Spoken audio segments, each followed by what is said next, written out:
تو ازواج مطہرات زکوٰۃ بھی دیتی اور زکوٰۃ کے علاوہ بھی اللہ کی راہ میں خرچ کرتی بڑی فراخی کے ساتھ. سیدہ عائشہ صدیقہ رضی اللہ عنہا جو مال ہوتا خرچ کر دیتی.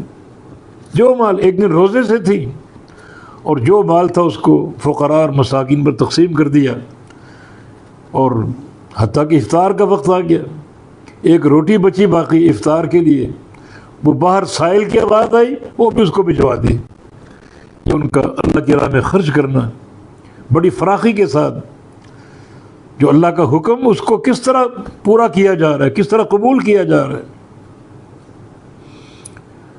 اور آگے فرمایا کہ وَأَطِیعُوا اللَّهَ وَرَسُولَهُ، اور اطاعت کرو اللہ کی اور اس کے رسول کی. یعنی اللہ کا حکم مانو، اللہ کے رسول کا حکم مانو، مستقل اللہ اور اس کے رسول کی اطاعت کرتی رہو. اللہ اور اس کے رسول کی اطاعت کرتی رہو. اطاعت کیا ہوتا ہے؟ اطاعت طوع سے ماخوذ ہے، اور طوع کا معنی خوشی.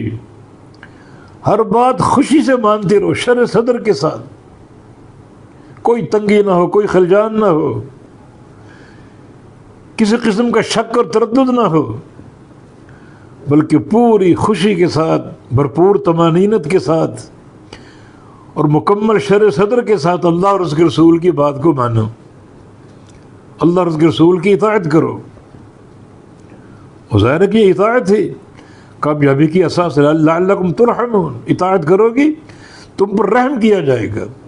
اطاعت نہیں کرو گی سارے عمل برباد ہو جائیں گے. یا ایھا الذین آمنوا اطیعوا اللہ واطیعوا الرسول ولا تبطلوا اعمالکم. ایمان والو اللہ اور اس کے رسول کی اطاعت کرو اور اپنے اعمال کو برباد نہ کرو. ان اطاعت کرو گے اعمال مقبول بھی ہیں اور محفوظ بھی ہیں، بے تحاشا اجر بھی ہے. اطاعت نہیں کرو گے سب نیکیاں برباد ہیں. جو عمل تمہارا اطاعت سے خالی ہوگا برباد، فضول، کوئی اس کی قیمت نہیں. تو فرمایا کہ وَأَطِیعُوا اللَّهَ وَرَسُولَهُ، اللہ اور اس کے رسول کی اطاعت کرتی رہو.